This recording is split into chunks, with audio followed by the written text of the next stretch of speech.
Nel Vangelo secondo Luca, dopo il capitolo 14, viene il capitolo 15.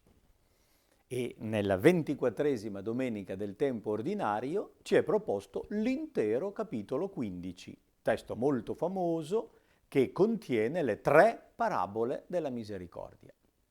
È un testo che abbiamo già ascoltato in Quaresima ed è un cavallo di battaglia per quest'anno della misericordia.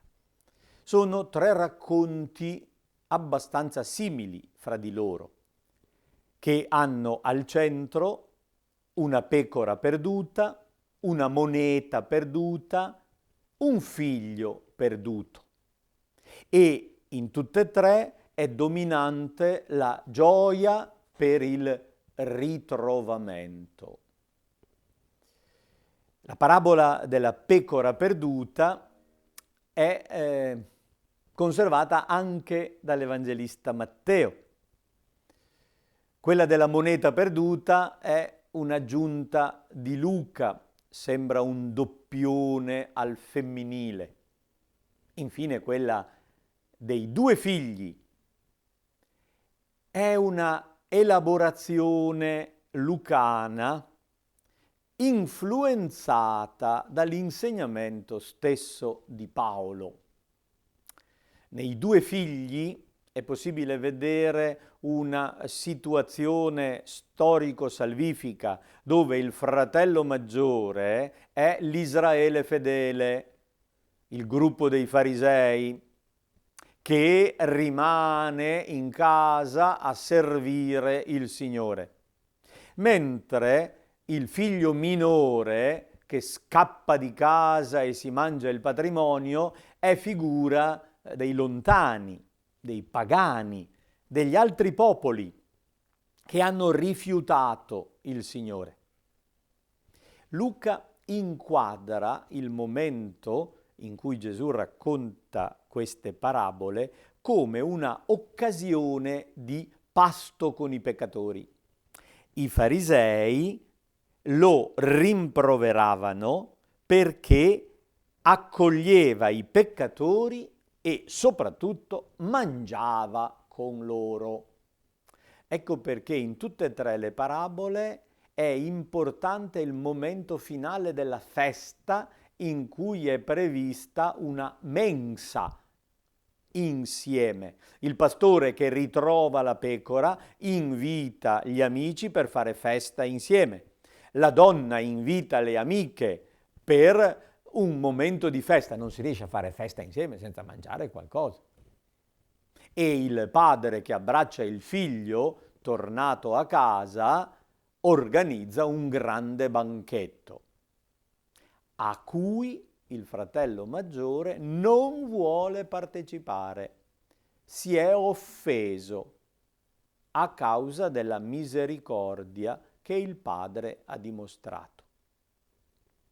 Letta in questa chiave storico-salvifica, noi riconosciamo la proposta di Gesù che va al di là del piccolo schema del gruppo religioso intransigente che si considera a casa, a posto, e reagisce male di fronte alla prospettiva di apertura, di accoglienza misericordiosa di Dio verso gli altri popoli.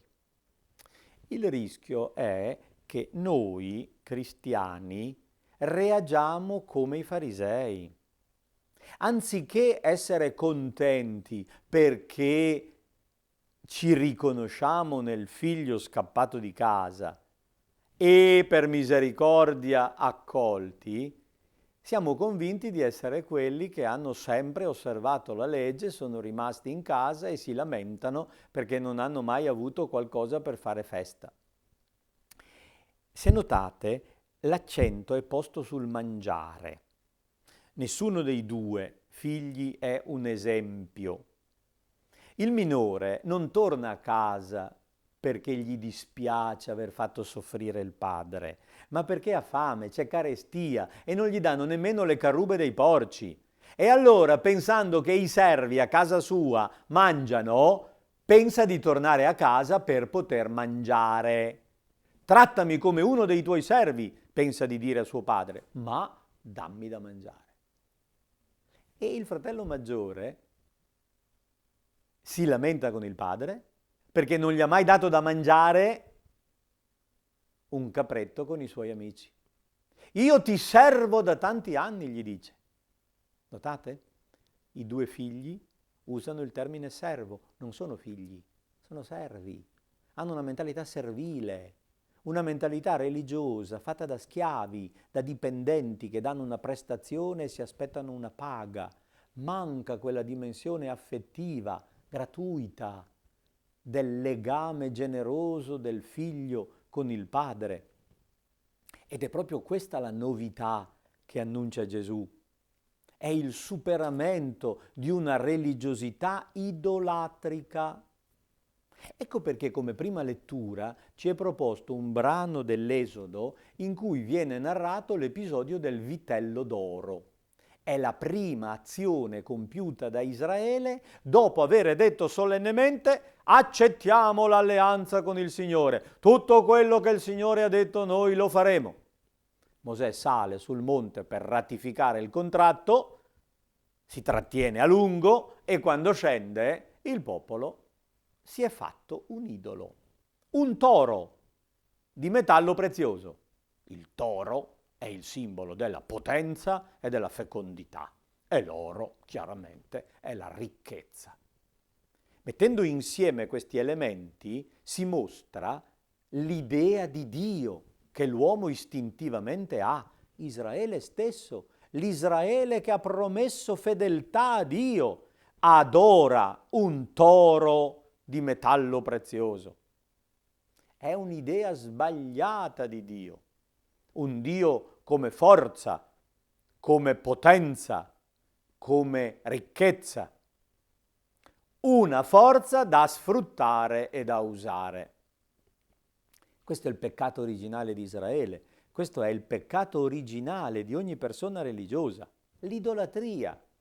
Rischiamo di non adorare il vero Dio, ma di adorare l'immagine che ci piace di Dio.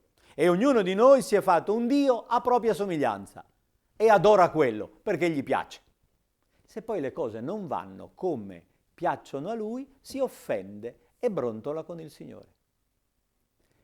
E allora l'atteggiamento corretto è quello di chiedere sapienza. Già domenica scorsa avevamo cominciato con questo discorso. Insegnaci, Signore, la sapienza del cuore. Dacci la possibilità di giungere ad un cuore saggio, ad un discernimento, la capacità di distinguere l'idea di Dio che abbiamo.